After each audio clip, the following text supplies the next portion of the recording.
Energy powers our life. It is used to run almost everything in your house. People rely on this energy on a daily basis, but our usage of energy can sometimes be extremely wasteful.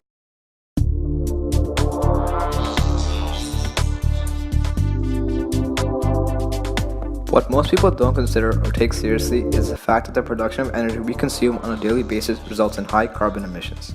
Our inquiry question is, how does our day-to-day life in a household impact the amount of carbon emissions being released? And we're going to show you how changing your energy use habits and using new technologies can improve the carbon footprint created by your house. Hello, my name is Savith. My name is Jay. And I'm Ali. So, what is the issue?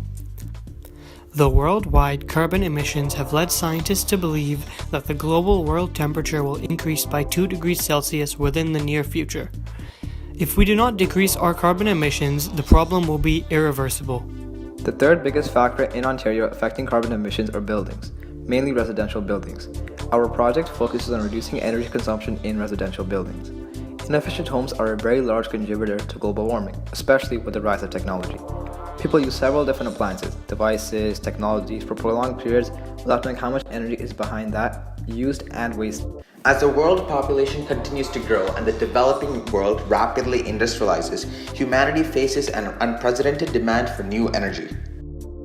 However, much of the world's current energy demands are being met using inefficient and environmentally harmful sources of energy. For example, over 50% of China's energy is still supplied by coal, which pollutes and releases harmful greenhouse gases into our environment. Canada, too, is a significant contributor to global pollution levels. For example, the Alberta oil sands, which were long praised as an economic driver for the prairies, are now recognized as one of the largest pollution sources in North America. Reinforcing what was previously said, approximately 19% of Ontario's greenhouse gas emissions are caused by buildings. This number rises to 24% if we take into account the electricity we consume. These carbon emissions produced by buildings can be controlled by us, and so we took it into our hands to start a chain. To further prove this point, the average home has about 40 appliances or electronics that use power even when the appliance itself is not being used. Natural Resources Canada estimates that this represents between 5 and 10% of our household electricity usage and 20% of the commercial use.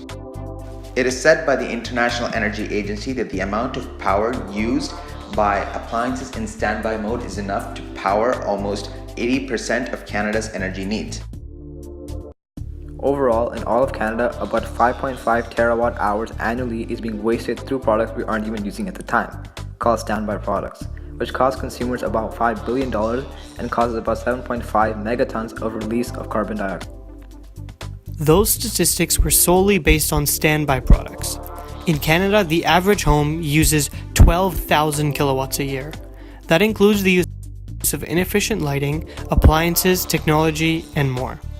That is a very large number that can be reduced with the use of more efficient appliances and simple habit changes. Efficient appliances include using more efficient devices like the ones approved of by Energy Star, a company that certifies consumer appliances made by other companies to ensure that they meet a certain energy efficient standard. These appliances include fridges, stoves, dishwashers, washers and dryers, and more. Use LED lighting rather than fluorescent or incandescent bulbs. Some simple habit changes include shutting doors and closing curtains to retain temperature, cleaning devices like radiators and appliances to allow maximum performance, turning off the lights when you leave a room, shutting down devices when you're not using them, making sure that when using a stove, the pot and burner are close in size.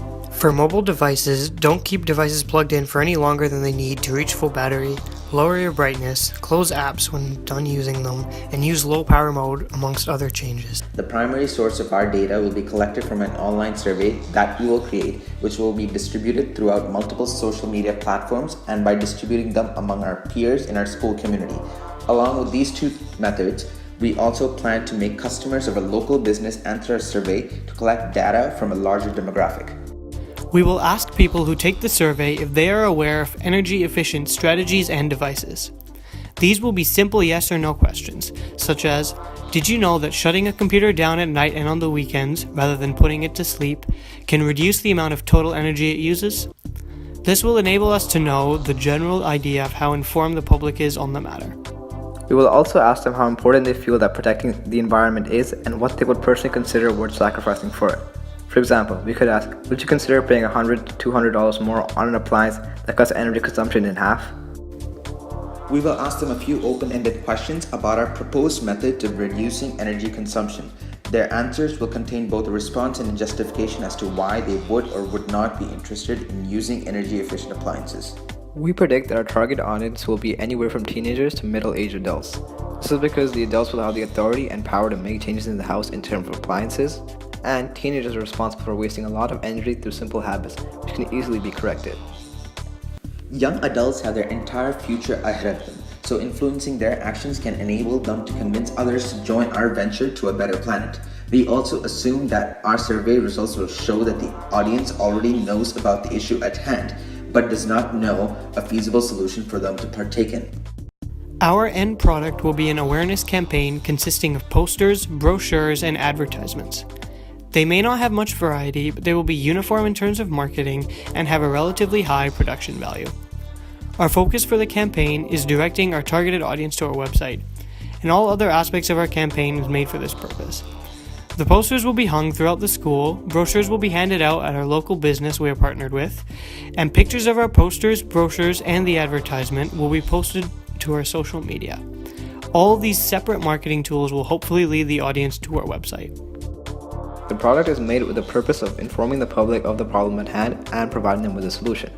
Therefore, the product will have the current stat on the carbon footprint from an average household and what the factors that contribute to the emissions are. We will direct the posters and brochures to a website using a simple, easy-to-remember domain as well as a QR code. The website will be used to present low-cost, high-efficiency solutions to our targeted audience to help them create low-carbon homes. The traffic to the website will help us determine how many people saw the posters and read the brochures, but also how many people were interested enough to research further. The advertisement will be on YouTube, where we can just look at the views and analytics to determine its effectiveness. Using this campaign, we hope to convince the general public to change their energy consumption habits, in turn lowering our carbon emissions. Accomplishing this would entail the protection of our planet for future generations.